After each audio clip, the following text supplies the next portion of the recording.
Welcome, everybody, to another very exciting episode of our show. Today, we are talking with Brett Swarts. Brett, welcome to the show. Matias, great to be here. Thank you so much for having me. Absolutely. Okay, so Brett is the founder and CEO of Capital Gains Tax Solutions. He's truly passionate. I can tell from a few minutes that we discussed, he's truly passionate about figuring out how to build a capital gain exit plan tax strategy. I mean, this episode is going to be chock full of tips. So let's dive right into it before we find out about Brett's journey. But let's dive right into the meat. So one of the things that our audience is interested in is obviously when they inherit large amount of money, whether it's through real estate or inheritance, et cetera, et cetera. Brett, where does your strategy come in when somebody has a windfall? Yeah, and so whether it be a windfall from when their parents pass away and they get inheritance, or whether it be prior to that, and families trying to figure out ways to help the capital be stewarded in a way that can be a win-win for the family and the legacy. I think it all starts with having clear mission, vision, values for the family and for your wealth. Without Okay. those things, it's very difficult to get real tactical if you don't have a clear plan on what you're trying to achieve and what you're trying to maintain or pass on, right? John Maxwell, a mentor of mine, says it's not what you leave just for someone for inheritance, it's what you leave in someone. It's both. So I Right. think that's the first thing, is getting really clear on, if I'm going to pass, how am I going to pass to my kids? And then if I'm the kids, like, I'm going to receive it, how am I going to honor my parents and maintain stewardship with the wealth in a way that would honor their memory and honors their legacy and their hard work and the blessing it is to receive the capital.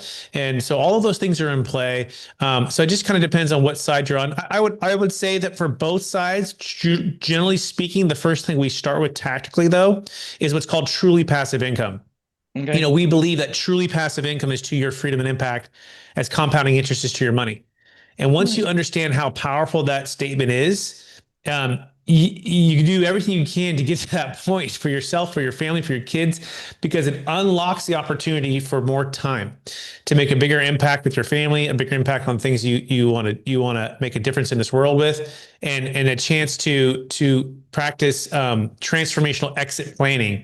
So this is kind of the big thesis that we can kind of dive into all these little details, but that's essentially what we do. We build capital gains tax exit plans. It helps parents to pass on a legacy, helps kids to maintain and continue to build legacy with the wealth. I appreciate it. Thank you very much for going into that. And actually, you mentioned something very important, which is the estate planning portion. We do talk a lot about that in the show.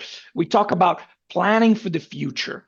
So whether you have a business, whether you have a lot of real estate, you got to make an exit plan. The exit plan, I like it because it's kind of like twofold, right? It's the exit plan, you to passive income out of the business, and then the exit plan when you're going to go, into the next dimension, for lack of a better term. So I guess it's a twofold plan.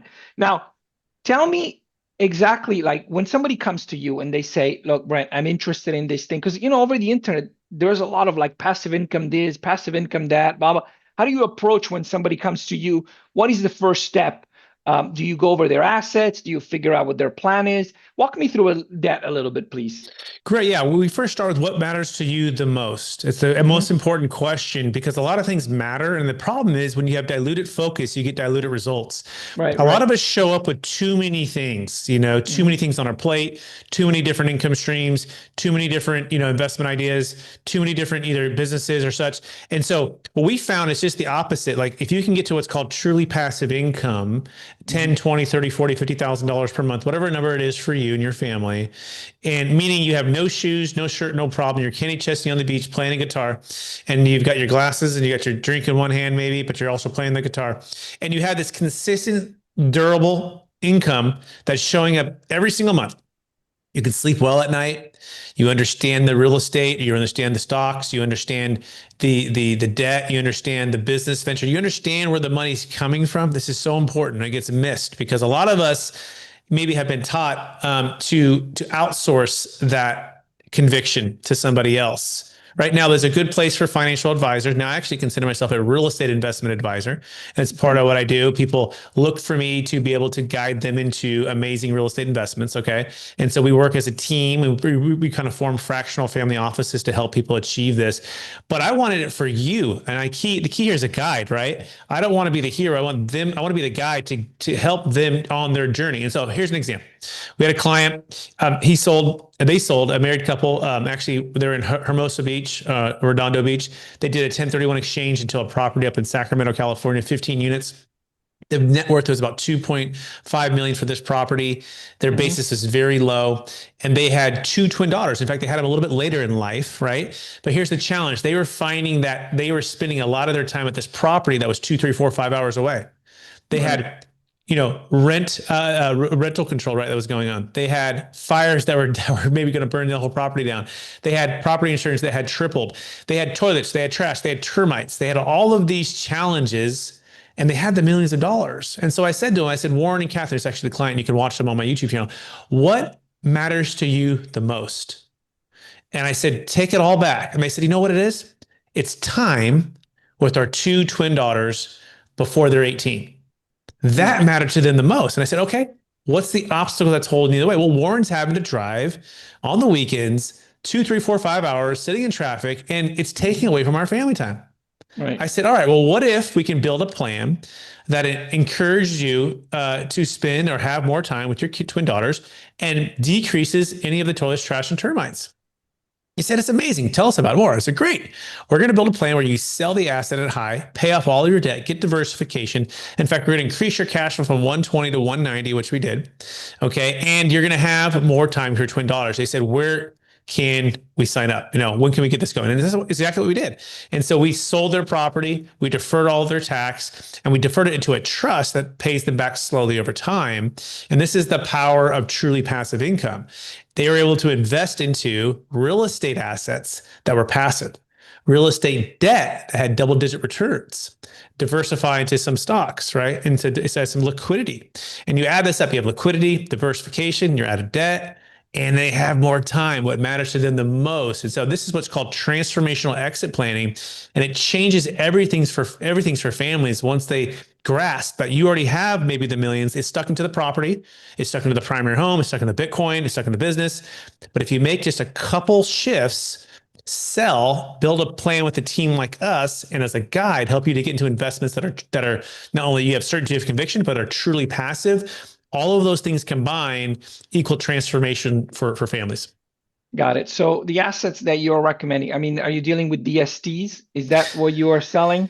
Yeah, we're selling what's called Deferred Sales Trust, not to be confused with Delaware Statutory Trust. They're both DSTs, but they get confusing all the time. You see, Delaware the difference. Yeah, so Delaware Statutory Trust is just another form of a 1031 exchange. And a 1031 exchange only works for investment real estate. Also, you have to follow the 45-day 180 guidelines of the timing. Right. You're typically selling high and buying higher in the same marketplace. You have no liquidity, no diversification. You're in the same asset class, typically in the same city. Now, Delaware's are passive deals. You don't have any more toilets, trash, termites, but they're typically around 5% returns, and there's 7 to 10 year lockups. No control, no liquidity, no diversification. That's why we call those strategies blockbuster. Now, there's nothing wrong with Blockbuster Video, Matias. I used to love going there on the Friday night, and getting that movie and driving back home, maybe in the rain or the snow. You look too young for having been done that, but that's okay. I'll leave you a pass. Yeah. So the Florida weather. Yeah, the Florida weather. And so, but at the end of the day, Blockbuster, is pretty restrictive. That's like the 1031 exchange, right? I have to sell investment real estate. It doesn't work for business, doesn't work for Bitcoin, doesn't work for stock. Right. Our strategy, on the other hand, we call it Netflix. It's very flexible. There's no timing restrictions. I also don't have to go into debt. Most people forget about the 1031 exchange. You have to do equal or greater debt. And that's where people get in trouble. They don't have a debt flow mindset. They just have a cash flow mindset. They also don't have a tax flow mindset. They don't have all three working together. They're only focused on one, maybe two. And so we use this deferred sales trust to give liquidity, diversification, and the ability to make great decisions. And I'm talking great decisions. I mean, wait for the market to shift. Wait for the opportunity. We had a client, example, sold a $17 million business in Sacramento. This is a billboard company. Okay. All those digital billboards you see in California, he is one of those companies. Well, he sold, deferred all these millions of dollars of tax. We put it into what? NVIDIA stock, a lot of it. Where did NVIDIA go the last 3 years? It went through the roof.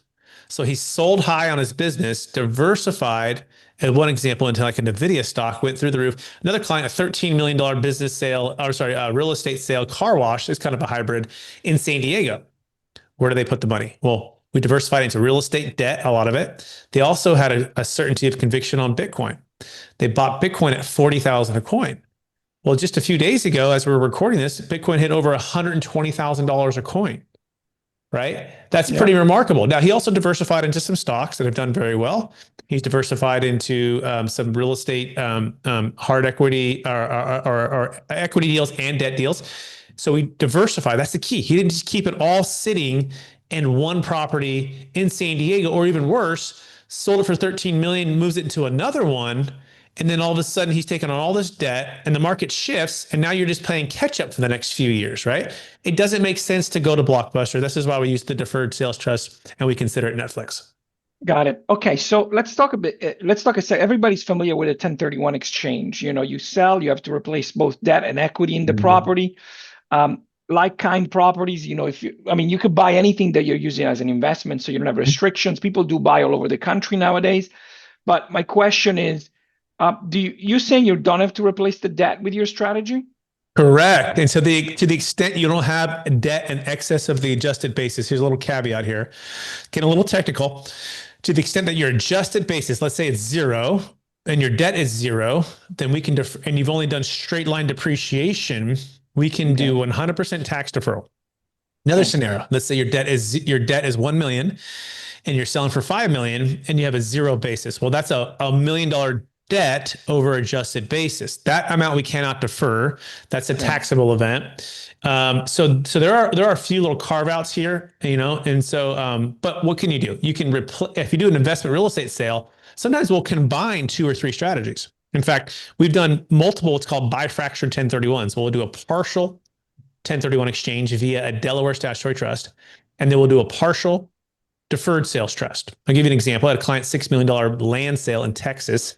He actually did all 3. He did a regular 1031 into a property, a 1031 exchange into a 1031 exchange, regular one, a Delaware statutory 1031 exchange, right? And then he did a deferred sales trust with us. And so that's the key. Like, it's not a one size fits all. You want to build a team that has all of the solutions. And so this is why we actually released a product called the Best 1031 Exit Plan. And we believe it's powerful because it gives you, the seller, to make great decisions. If you want to do a regular 1031, great. We'll cheer you on.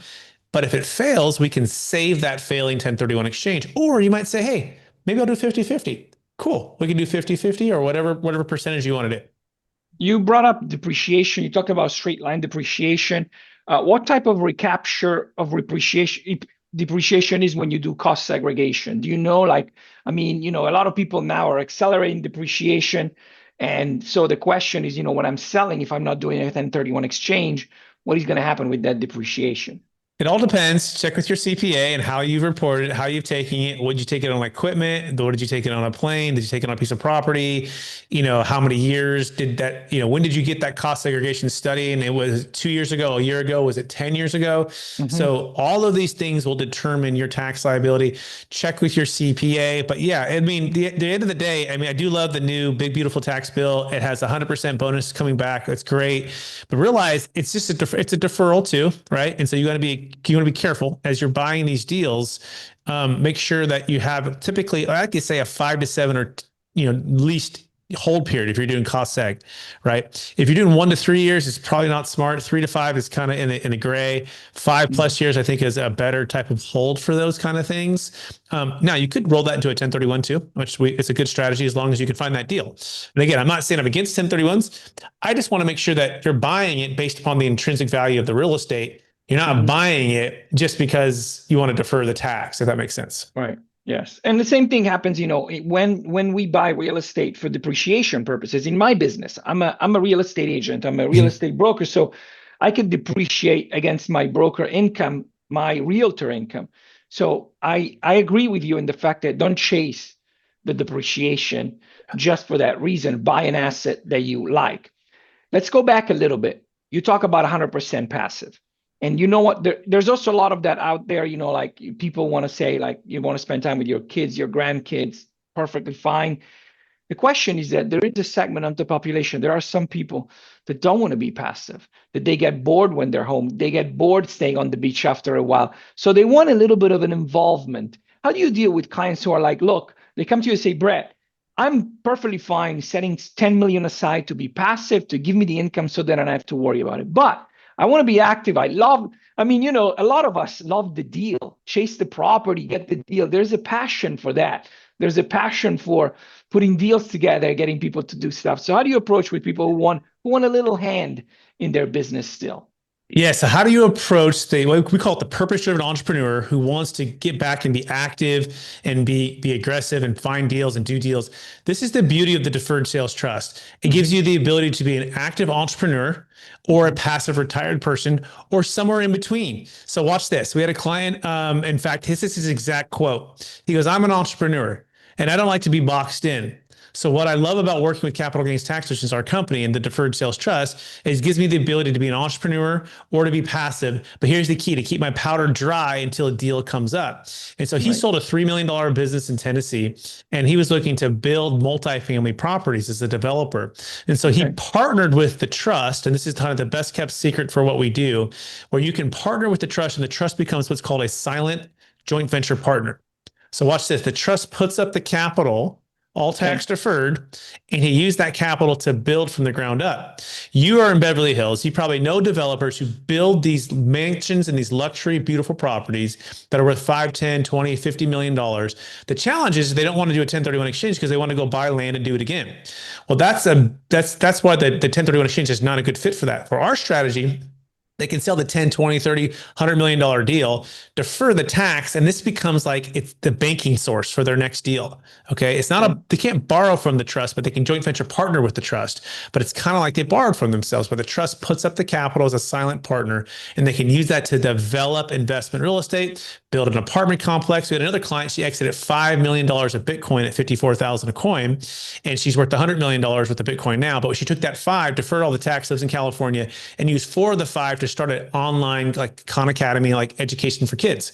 So it can be Okay. used for startup capital. And so you can absolutely be an entrepreneur. If it wasn't for that, if you couldn't do that, I wouldn't even be doing what I'm doing. In fact, that's who I am.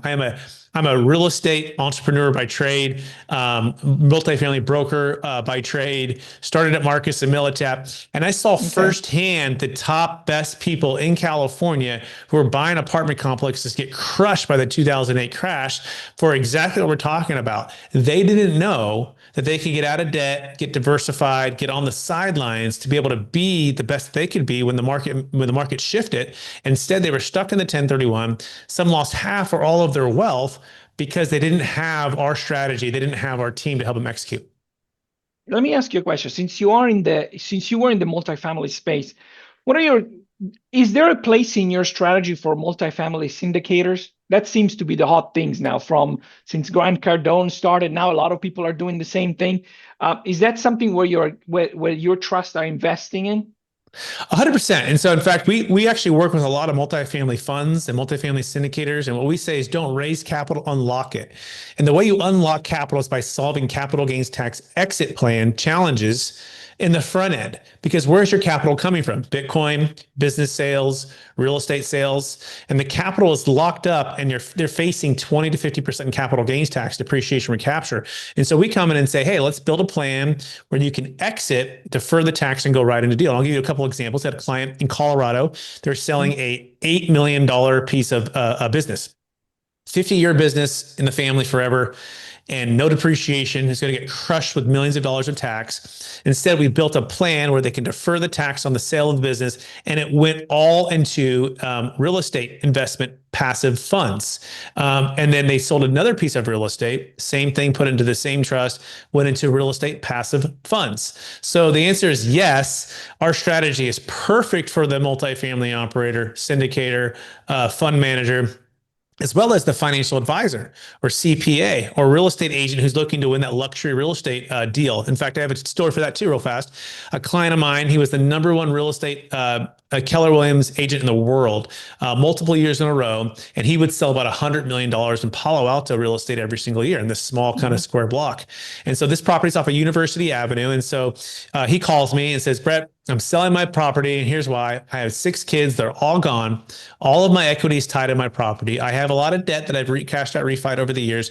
And I'm just looking at this big tax bill, and I'm just trying to figure out how to make the sense of this thing. And so after a lot of roadblocks, we were the ones who provided the solution to build a plan that could defer the tax, pay off the debt, and get passive income coming in. So this is the cool thing. Without us, the real estate agent wouldn't have been able to sell that property. No commission, right? So we build capital gains tax exit plans to unlock luxury listings, right? To unlock capital to go into real estate funds. And so the answer is absolutely. We work with business professionals, M&A attorneys, and advisors, all of these things, because guess what? The number one thing that's going to stop most people from selling is capital gains tax. Right, of course. And what is your are you diversified? So like you said, you go into stocks, you go into real estate, like you help the people. This trust, why isn't everybody using them? If you don't have to do a 1031 exchange, and like, because sometimes, Brett, I tell you, like I had heard in the past about charitable remainder trusts and things like that. Like, what's happening with this trust? Like, where how is the IRS for giving you the capital gains? What happens when you die to this trust? Do you have like trustee in the trust?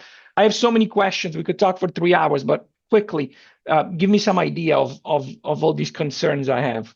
Yeah, okay. I wrote these down. All right. Let's go real fast. Can you diversify? Absolutely. That's our number one thing. Diversify, right? Have liquidity. You can go to S&P 500. We can work with your financial advisor. We have financial advisors, right? We can go to real estate funds. We can go to debt funds. We can go to Bitcoin. We can go diversify. So diversification from the Deferred Sales Trust. Absolutely. Number 2, why isn't everyone doing this? This is one of the most common questions, right? Why doesn't everyone do this, right? In fact, I sat at Marcus and Millichap when I learned about this in 2009 after the crash. And I'm looking around going, this guy has Netflix. Now, Netflix wasn't around at that time, but I'm like, we're stuck in Blockbuster. If what I'm learning from this, this tax attorney, if this is true, like this changes everything. But it was interesting because only like 2 of us actually took action on this to actually study it and try to practice it. Mm-hmm. Now, we learned along the way, like how to do something, right? I think the biggest thing with real estate professionals, and I'm one of them, I'm a California real estate broker by trade. It's hard to teach old dogs new tricks. Right? We've made so much wealth in these 1031 exchanges, the stepped up bases, all of these things. And we kind of get stuck in these boxes. But what's shifting right now is these baby boomers are getting older. And the largest wealth transfer in the history of the planet's happening, $84 to $100 trillion. And they're looking up and saying, I've made these millions. I don't want to spend all of my time managing all of the toilets, the trash, the termites. Guess what? 20, 30 years ago was 1,000% different to manage real estate and be a business owner and entrepreneur in California than anywhere. It's had the most drastic changes. My dad and my mom, they're entrepreneurs growing up and real estate developers, owners. I'll never forget my dad telling me, Brett, I wish, I could show you what it used to be like to be able to build a house in California, how much easier it was. He goes, knowing what I know now, I would never start a business in California to build houses, because he just didn't have the patience for it, right?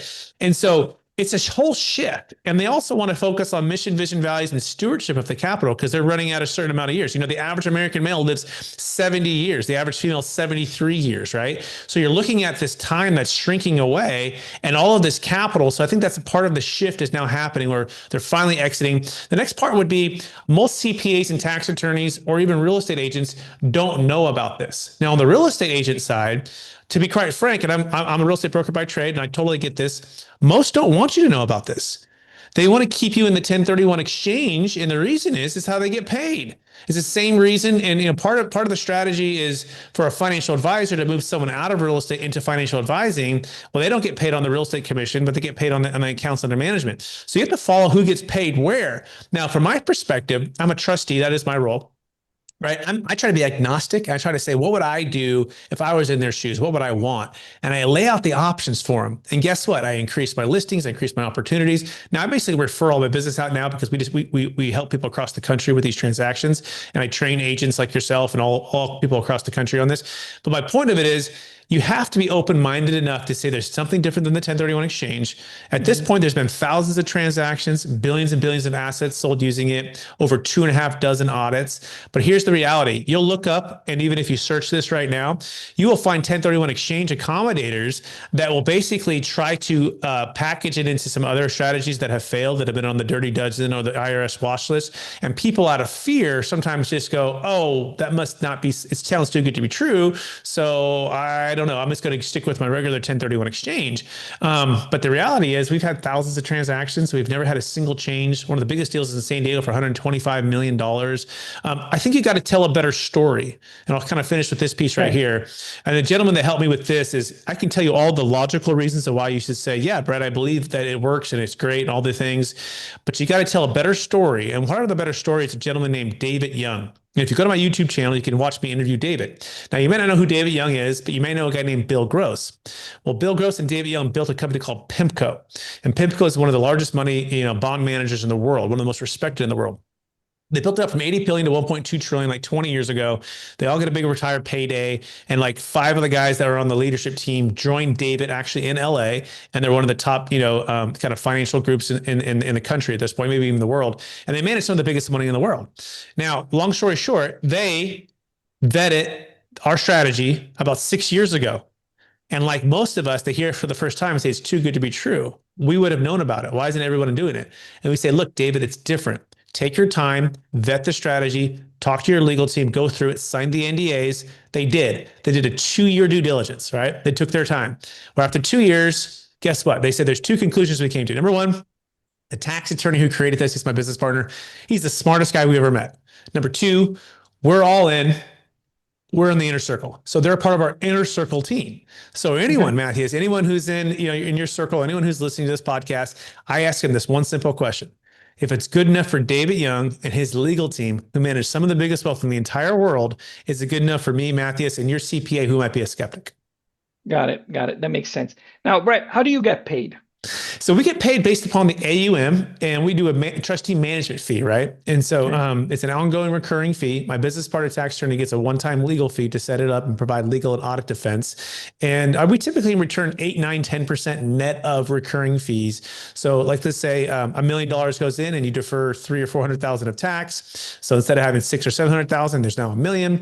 And then we get paid about, 15 to 20,000 on a recurring basis. But we typically return on that one same million, 80, 90,000 or 100,000 per year on average. Past performance not a guarantee future results. Everyone's risk tolerance is a little bit different. All these different things are in play here, but that's a general rule of thumb of how we get paid and how it works. So 1.5% to 2%, is that what? Yes, sir. And what is the legal fee to set it up look like? Oh, so it's a one-time fee of basically 1.5% of the gross sales price on the first million, 1.25 on anything above that, and that covers again the lifetime audit defense. Got it. Okay, let's talk about you. Let's talk about your journey. I'm interested. I mean, you mentioned you used to be a multifamily broker here in California. Where were you located? Sacramento, but I grew up in the Bay Area, Mission, San Jose, Fremont, and kind of building houses with my parents all through the Bay Area. Very nice. Tell me about your journey to where you are today, to what you're doing right now. Growing up, it was interesting. My parents were ultra successful, ultra wealthy, real estate, building, cars, boats, Harleys, all the cool stuff, and then parents got divorced. And then dad didn't pay child support. And so I went from kind of more of the silver spoon to the wooden spoon. And it was interesting because I saw both sides of wealth, and I would go spend time with my dad and he would kind of spoil us. And I'd go to mom and be like, "I don't have any money." And my mom got a health, she fell in with a health problem challenge. So she couldn't work anymore. And I found myself in between 2 worlds. And it was interesting because at a young age, we couldn't afford a car without my grandma, right? We couldn't afford a house without my grandma. So my grandma kind of became like a second mom to my dad. And then I love my dad, right? But I was like 13, 14, 15. I started asking questions like, what's going on? What's this so different? Why isn't mom and dad married? What really happened, right? And my mom always said, pray for your dad. Love your dad. Your dad made some mistakes. But I said, well, what do you mean by mistakes? And I found out the real stuff that happened. I'm like, oh my gosh, this is horrible. So I remember this anger welling up inside of me, right? And this rage and also this longing and this missing out of all the things we've missed out because the families are not together. And I saw that wealth was used as a weapon, right? Use it as a weapon. And then so at a young age, I said, I'm never going to let wealth come in between my family. And that instilled in me a passion to move forward in a way to ultimately, and why we exist at Capital Gains Tax Solutions, is to unlock capital to multiply freedom and impact. Instead of restricting capital like my dad did and not, pay child support properly and restrict relationship, I want to multiply relationship. I want to multiply freedom. I want to multiply impact. Instead of focusing on just building wealth in a way to have kind of more self-serving needs and pleasures, I want wealth to make an impact. I wanted to make a difference, like right now for what we call MVPs, the most vulnerable people. And so all of these things have kind of converged as I've looked back over the years. And so fast forward, my brother's the first to graduate college. I was the second to graduate college. My parents said, you guys both need to go to college because you're not just going to work with your hands building houses. I said, okay. And I went to Marcus and Millichap on an internship. Who would have known? I didn't know I was going to be a real estate professional. I didn't know I was going to get into 1031 exchanges and underwriting and negotiating and learning from some of the best in the business, right? But all of a sudden, I felt myself like just gung-ho, learning, growing, building this knowledge base. And everything was great until the 2008 crash. And then I saw friends, family, and clients lose half or all of their wealth. And this story happened for a client that we were working with. His name was Steve. And guess what Steve had? Steve had 2 sons and he was married and he had the big house and he had $50 million worth of multifamily property.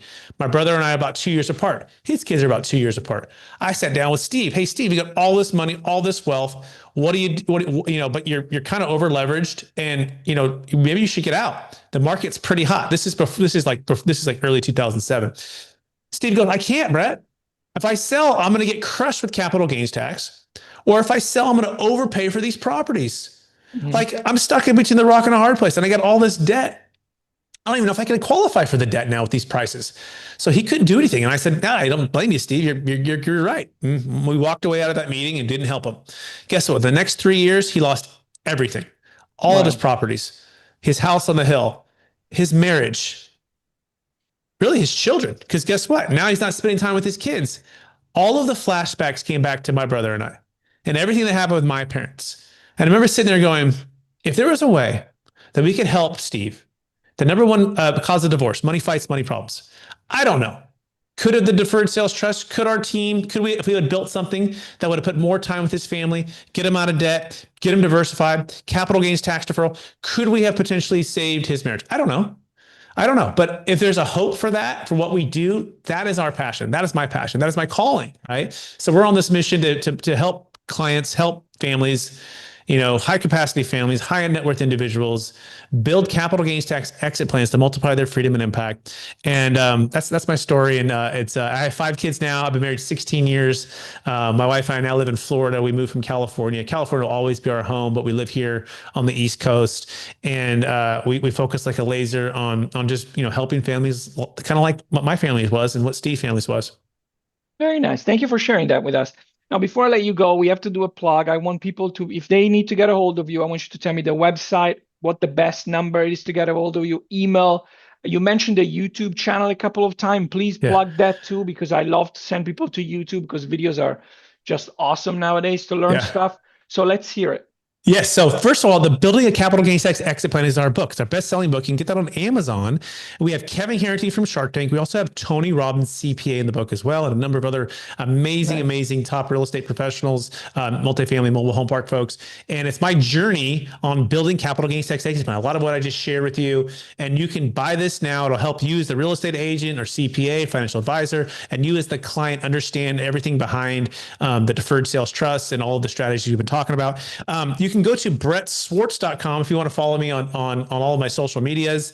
Our YouTube channel, we have 2 of them. We have Capital Gains Tax Solutions YouTube channel, where we have the playlist of clients that share their testimonials of all of our deals that we've closed. We also have the Build It to Billions podcast and YouTube channel. And that one is all about, focusing on stewardship over ownership. We bring in some of the best in the world who've built it to billions and are scaling up to billions and sharing their top secrets on wealth, business, and stewarding of capital. And then I would say the last place is if you have a live deal, you're like, hey, Brett, I'm actually going to be selling something. We need to set this up prior to closing, by the way. We got to get this thing early. You can go to capitalgainstaxsolutions.com. That's my company, Capital Gains Tax Solutions. You can schedule a time with one of my team members, no cost consultation. Here's the key. You need to have $1 million net proceeds, $1 million gain, at least is the minimum to set up a time to talk with us. Just go to capitalgainstaxsolutions.com. Perfect. Brett, thank you very much for your time. It's been a pleasure to have you on the show. And thank you everybody for joining us in this episode. And if we don't hear from you sooner, we will see you in the next episode. Bye.